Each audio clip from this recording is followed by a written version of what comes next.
नमस्कार, आप देख रहे हैं नेक्स्ट 9 न्यूज नेशन और आपके साथ मैं हूं क्रांति सिंह। हमारे खास कार्यक्रम राष्ट्रहित में आपका स्वागत है। भारत में शिक्षा व्यवस्था अभी भले ही दुरुस्त ना हो, लेकिन शिक्षा जिहाद की व्यवस्था पूर्ण रूप से दुरुस्त है। अब आप सोच रहे होंगे कि हम आपको ऐसा क्यों कह रहे हैं, तो ये आज की इस खास रिपोर्ट में हम आपको समझाएंगे। क्या आप जानते हैं कि भारत की शिक्षा प्रणाली सभी धर्मों को बराबर का हक देती है, लेकिन इसी भारत में शिक्षा को धर्मों के आधार पर बांटने का काम कुछ समुदाय के द्वारा सदियों से किया जा रहा है।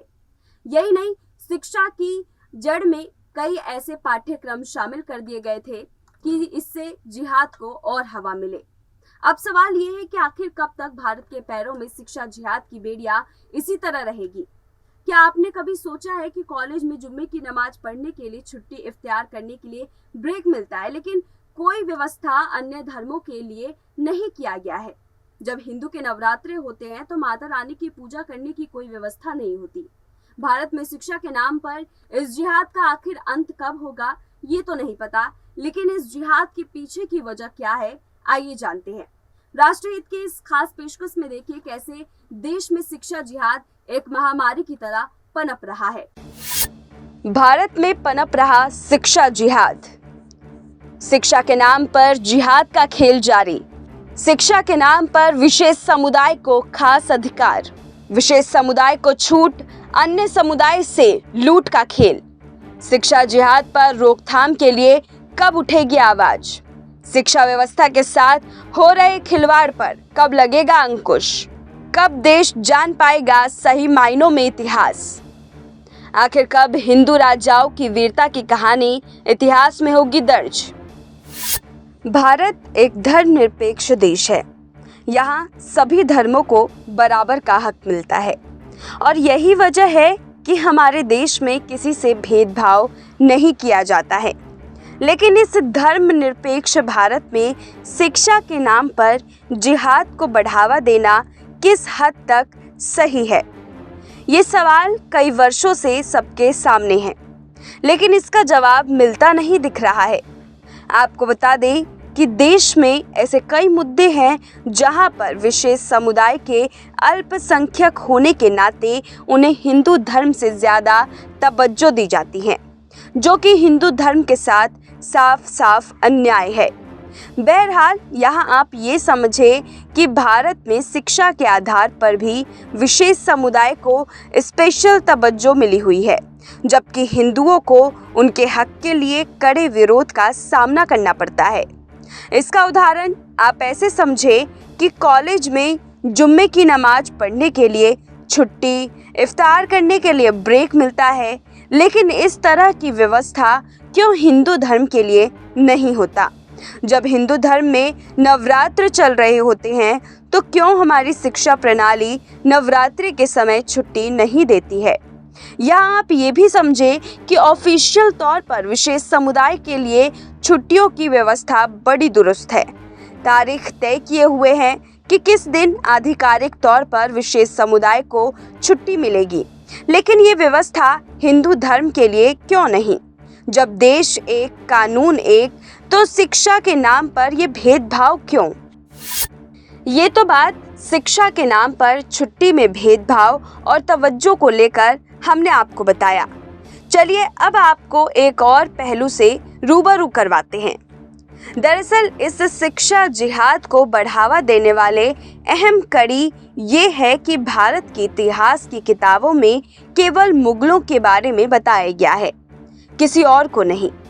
भारत पर और किसने शासन किया, इसके बारे में कोई जानकारी नहीं दी गई है। ऐसा क्यों है कि पाठ्यक्रम बाकी शासकों को भूल गया है? इस मामले पर देश में सभी का सजग होना बेहद ज़रूरी है। बहरहाल आपको बता दें कि अभिनेता अक्षय कुमार ने हाल ही में सम्राट पृथ्वीराज फिल्म को लेकर समाचार एजेंसी ANI को एक इंटरव्यू दिया। इस दौरान अक्षय से सवाल पूछा गया कि आपको कहाँ कमी लगती है कि हम लोग क्यों हिंदू राजाओं की कहानी को समझ नहीं पाए। इस पर अक्षय कुमार ने कहा, हमारे इतिहास की किताबों में पृथ्वीराज चौहान और महाराणा प्रताप जैसे महान हिंदू राजाओं के बारे में ज्यादा पढ़ाया ही नहीं गया है। यहाँ इस विषय पर लिखने वाला ही कोई नहीं है। अक्षय ने कहा कि मैं तो एजुकेशन मिनिस्टर से अपील करना चाहता हूँ कि इस मैटर पर ध्यान आकर्षित करे और इन विषयों पर बैलेंस बनाए, क्योंकि इतिहास की किताबों में हमारी संस्कृति और महाराजाओं के बारे में ज़्यादा कुछ नहीं है। इसके साथ ही उन्होंने कहा कि दुर्भाग्य है कि हमारे इतिहास की किताबों में सम्राट पृथ्वीराज चौहान के बारे में केवल 2 से 3 लाइनें ही हैं, लेकिन इन्वेंडर्स के बारे में बहुत कुछ लिखा गया है। ये सनातन धर्म के दुर्दशा को प्रकाशित करता है। आपको बता दें कि मराठा, राजपूत, अहोम और चोल जैसे साम्राज्यों का इतिहास स्कूलों में नहीं पढ़ाया जाता है।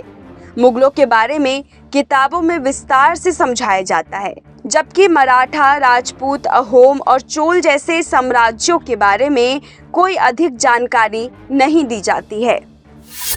2021 में सोशल मीडिया पर स्कूलों में पढ़ाई जाने वाली व्यवस्था को लेकर खूब चर्चाएं देखने को मिली। इन्हीं में औरंगजेब और एनसीईआरटी खूब ट्रेंड कर रहा था। जानते हैं क्यों? क्योंकि एनसीईआरटी में औरंगजेब प्रेमी गैंग का खुलासा एक आरटीआई से हुआ है। एनसीईआरटी के डिजाइनर इतिहासकारों ने कक्षा में 12वीं की इतिहास की किताब में सांप्रदायिकता के सुल्तान औरंगजेब को सेकुलर बताया है। एनसीईआरटी के 12वीं किताब में इतिहास से मजाक करते हुए लिखा गया है कि औरंगजेब ने मंदिर बनवाए। एनसीईआरटी की किताब में औरंगजेब और शाहजहां जैसे मुगल शासकों का महिमा मंडन करते हुए पढ़ाया जा रहा है कि औरंगजेब और शाहजहां ने मंदिरों का निर्माण कराया। 12वीं के इतिहास की किताब इंडियन हिस्ट्री पार्ट 2 के पेज नंबर 234 में लिखा गया है कि युद्ध के दौरान मंदिरों को ढहा दिया गया था। बाद में शाहजहां और औरंगजेब ने इन मंदिरों की मरम्मत के लिए ग्रांट जारी किया था।